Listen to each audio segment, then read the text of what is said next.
always find that this topic is so funny because it's like productivity apps on your phone.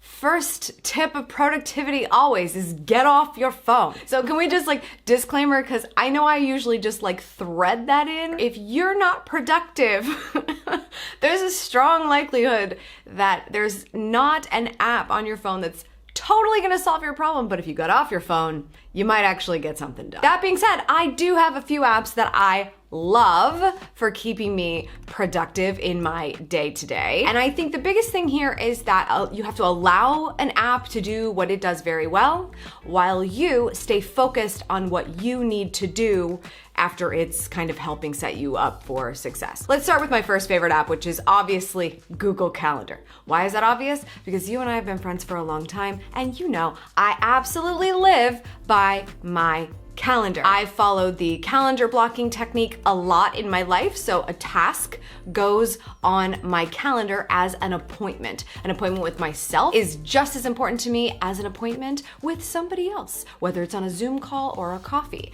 This video was an appointment on my calendar. It's a long appointment on my calendar because I have to set some things up and I have to sit down and I have to get ready and I need to drink coffee because I want this to be good for you. But it's an appointment on my calendar and that way I get it done. So calendars are very important to me. The one that I have found to be the most useful is Google Calendar because it reminds me 10 minutes before every appointment where I need to be next, and I pay attention to those notifications very closely so I don't lose track of the things I have to do and the people that I have to show up for. Choose your favorite app of choice, but again, color coding and different types of calendars and sharing calendars with other people. Google Calendar has always worked for me. I know a lot of people love different things like Outlook or whatever app is already on your phone. It's completely up to you. My team helps keep me organized on Google Calendar, so I'm a big fan. My second favorite productivity app is for those of you out there who are content consumers like me. It is also the sponsor of this episode of Amy TV, and that is Audible. I set really big goals when it comes to consuming amazing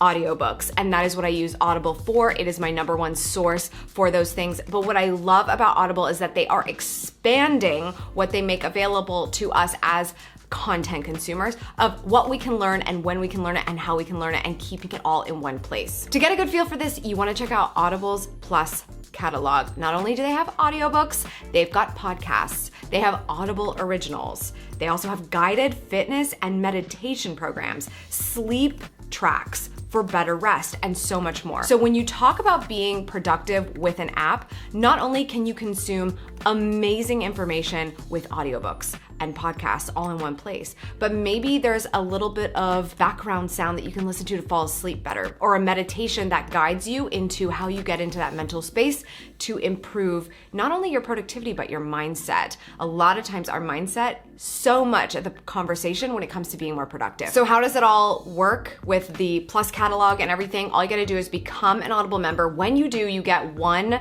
free audiobook credit per month and then unlimited access to the Plus catalog. And there's a 30-day free trial. So there's literally no reason why you wouldn't give it a try right now so you can take advantage of all of those features right away. Simply head over to audible.com/Amy Landino, or you can text Amy Landino to 500-500. When you do that, you'll be able to get access to that free trial and give Audible a try for yourself.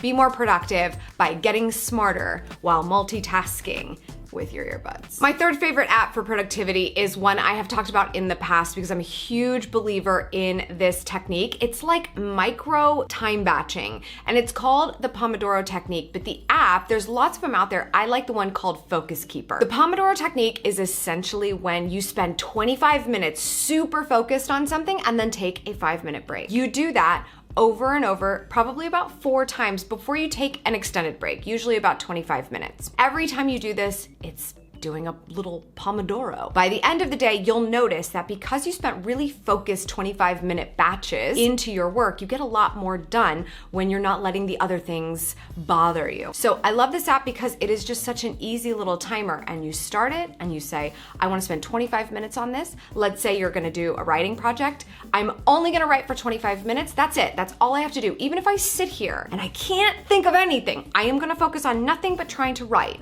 for that period of time. And then as soon soon as the bell chimes, I will walk away from the computer, from the office, go outside, get some sunshine, do something else for 5 minutes. Take your mind completely off the task. This is so important because we don't actually think about the fact that it's not just about getting really focused on doing the thing, it's also about completely removing focus for periods of time so that you can take a proper break. When we have that balance, it's a lot easier for us to give ourselves grace when we know we're very focused and not distracted and doing our best. And when we know it's not time to concern ourselves with doing our best, it's time to let ourselves just be a human for a minute. The breaks are just as important as the 25-minute periods of focus. So if you are worried about, I sit down, I try to do my homework, I get distracted. The TV comes on, the phone is buzzing, I am just thinking of other things I want to do, I check email. Use a timer like this to keep you focused. I actually really like it also because it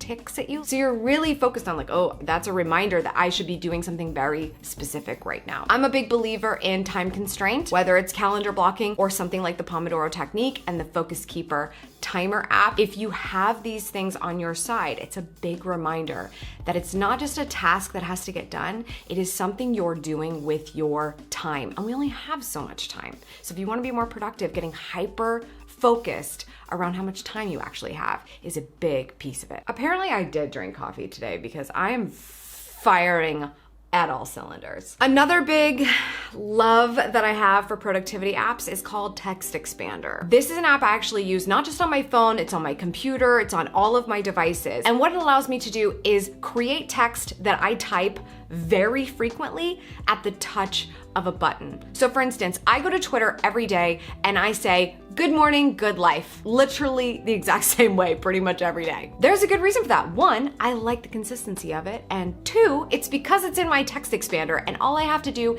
is tap, and those words get written out very easily and I can tweet it, whether I'm on my phone using a text expander quick keyboard or I'm on my desktop and I use a special little code of letters that automatically populates it into the little tweet box. So if you have stuff like this where it's always the same response maybe to a certain kind of email, or you type your address a lot, you can create these very quick ways of getting that text written without having to go find it and copy paste with the Text Expander app. This one saves me a lot of time. And by far my favorite app on my iPhone that I use every single day is already in the phone. It's not something that you download from the App Store, and that's the alarm. And the reason for this is because I think that they have done such an amazing job of creating a space where you can thoughtfully think about how much sleep am I getting tonight so that I wake up on the right terms tomorrow morning, where you can actually set what time you're gonna wake up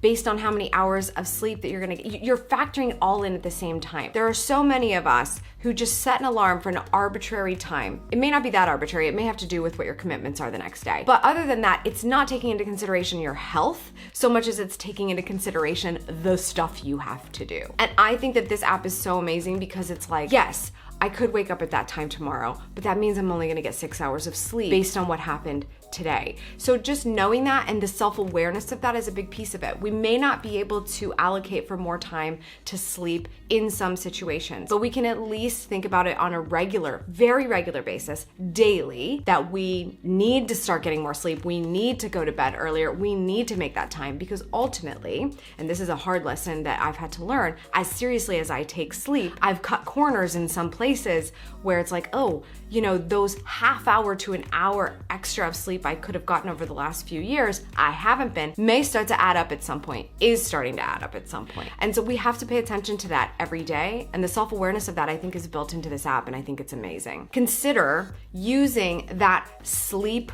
alarm feature on iPhone if you have it, so that you can think about, okay, well, I need to focus on getting enough sleep, so let's choose the wake up time based on that, and also let's choose the get in bed time based on that. Because if you want to wake up earlier, you have to get it from somewhere. But for me, when you talk about getting productive, it usually has a lot less to do with this thing or very focused time with this thing. So as much as you're looking for apps that are gonna hold you accountable and make you more productive, also remember that in order to do that, you need to be doing real things in your life, in your career, in your personal world that get done that you can attribute to that productivity. It's very, very important that you do the thing and do it with focus, and it doesn't have to do with this all the time. But if you can pop your earbuds in while you're doing laundry and listen to an audiobook or a podcast, that is the only kind of multitasking that I actually love to death. That's all for today. Thank you so much for tuning in. I appreciate it. As always, remember, subscribe for good vibes, kiss the ones you love, and go after the life you want. See you in the next one. Cheers. Khaleesi wanted you to know that we made this video and we made this video, and you can watch either one of them, right? So yeah, go watch more of her videos. It means I get to eat. Her favorite thing right now is bird feed. Because it's free and it's on the ground in the backyard.